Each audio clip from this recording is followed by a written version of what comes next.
Hi, my students. Today we will talk about lesson 5.9, preparing soluble salts. There are three methods, method A and B and C. Method A, which is the first primary method, just talks about the reaction between acid plus a metal alone, or a metal oxide, a base, or a metal carbonate. That's it. So it's talking about one of these three reactions. Acid with metal oxide to produce a salt and a water as a byproduct. As a byproduct, the product that we don't want it, we don't care about it even. Acid plus metal carbonate to produce salt and carbon dioxide and water. And acid with a metal to produce salt and hydrogen. The steps to prepare the salt by these reactions are the same, just with minor changes. So if you memorize the steps for any one of these methods, so you can apply these steps for the rest of the reactions with some changes, as we will explain now. Okay. First of all, you will add a limited amount of an acid with an excess amount of a base, or a metal oxide, or a metal carbonate, whatever. The idea is the acid must be the least amount. What means limiting? Limiting means the amount of the substance that will finish first. What means excess? Means the amount of the substance that will react, some of it will react with the first reactant, and the rest will be precipitated as an excess, means as a residue, as an amount that does not react. Type. Why we add an excess amount of a metal oxide or a metal carbonate or even a metal? Why? To be sure that all the amount of the acid has been reacted. So this is one of the past paper questions. Why we add an excess amount? To be sure that all the amount of the acid has been reacted. That's it. Why we need to react all the amount of the acid? Because simply, if I want to react, or if I want to use an excess amount of an acid, so the product here will be salt and water and excess acid. Acid is a solution. It's already soluble in water. This means that if I want later on to crystallize the salt, and that's what we want to do, by the way, if I want to crystallize the salt, the crystals will be impure because some of the acids will enter the crystals and pollute it, because I cannot separate acids out of water, because acids is already dissolved in water and it's colorless like water. So how can I separate it? I can't actually. But if I use an excess metal oxide, which has a color, maybe a white color, all metal oxides must have color. Some of them have white color, some of them have other colors like black, as we will see in our example today. So I can simply remove the excess metal oxide, which is insoluble, by filtration. So I can remove the excess amount without polluting the salt, when in the same time I will be sure that all the amount of the acid, which is corrosive and flammable, has been reacting or has been reacted without polluting the salt later on.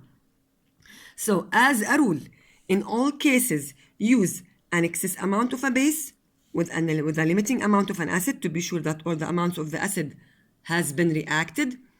How can I remove the excess amount of the metal after doing the reaction?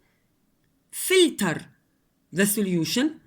The residue or the excess or the unreacted will be up as a residue, and the filtrate will contain the salt and the water, then crystallize it. By the way, these are the main lines of our lesson. هو هيك خلص. That's it. طيب. What are the details? The details are found in this video. Okay, this experiment is to remind you of how we make a salt from an insoluble base. In this case, it's... Listen, insoluble base. Can I use metal hydroxide like sodium hydroxide? No, because sodium hydroxide is an aqueous, it's a soluble base. We will use sodium hydroxide if I want to produce a salt by reacting with an acid by a titration, which is method B. So method A for insoluble base. Take care, insoluble. Copper oxide and an acid. Now notice the acid is an irritant. Whatever is the acid that you want to use it's up to you. Or it depends to the type of the salt that you want to prepare. Yani, if I ask you, how can you prepare a magnesium chloride by using magnesium oxide with a suitable acid? For sure the acid will be hydrochloric acid because the name of the salt is magnesium chloride. You must use an acid that gives you a chloride ion, which is hydrochloric acid.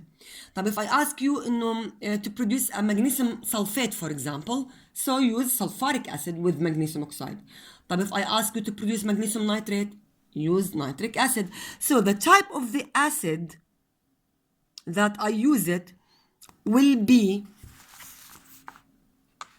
deducted or will be chosen from the type of the salt or by the type of the salt that I want to use or that I want to produce. So if I want a chloride, hydrochloric acid. If I want nitrate, so you use nitric acid. If I want something sulfate, a metal sulfate, so sulfuric acid, and so on. So, as usual, you have to write about a risk assessment, you talk about lab coat, goggles. If you spill anything, you mop it up straight away. Spill it on your hands, you wash it off with water. So look, he's talking about the safety rules. In paper 6, every year they must ask you about safety rules in the experiments, even in acid-base experiments or in other experiments. As a rule, if he asking you about the safety rules in any experiment, they are 3: goggles, lab coat, gloves. Whatever is the type of the experiment, even if you don't understand what is this experiment, the safety rules are international for all experiments. Yani, this is a very easy question that you must answer it even without knowing what is the experiment. So I'm going to measure out 25 centimeters cubed of my acid.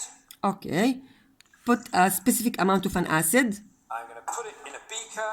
Okay, then? And then I'm going to add my insoluble base. In this example, it's copper oxide, which is a black powder. Look, as I told you before, the metal oxide in general has a color, white, black, sometimes blue, whatever. So I can see it clearly and filter it using filter paper. And not a lot seems to happen. I'm adding an excess, more than enough. That means that we can guarantee all our acid is going to be used up. All the acid is going to be used up. This is the answer of a very important question that they must ask you about it if they bring an acid-basic questions in paper 6. This process, you might say, well, if all the acid is used up and you've got excess base, that won't be neutral. We must get excess base. But in fact, it will be because our base is insoluble. Now, next step, to speed up my reaction. So, why we heat it? To speed up the reaction. Can we use this step in all of these reactions? Actually, no. We use the step of heating an acid with metal in reaction number 3 if I want to use metal alone, or in reaction number 1 if I want to use or to react acid with metal oxide. Can I use it with this reaction, the second one? No, because actually this reaction is very fast. In your book, they don't write that, but in the past paper, they ask you about this. They ask you about this reaction. As you will see later on, I will give you a worksheet about that. He's asking you why we don't need to heat this reaction, because it's already very fast reaction. This reaction is very fast and we don't need to speed it up. But this and the first reaction, and the third reaction is very slow, or let us say that they are not as fast as the second one, so we need some heat to speed up the reaction according to the collagen theory. What is the collagen theory? You will take it later on in chapter 7. But enough to know that as we heat up the reaction, the particles will gain more thermal energy. This thermal energy will be used to speed up the movement of the particles, so they start colliding each other faster, so the reaction will be faster. This is in simple words what is the meaning of the collagen theory. because you can't actually see anything happening there, is to heat it up. So I'm going to give it a bit of heat and stir it. Also staying to speed up the reaction. Spitting. And an exam question often asks, why do you heat the solution? Why was the solution heated? Nice simple answer: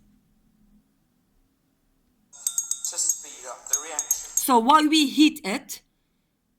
Just to speed up the reaction.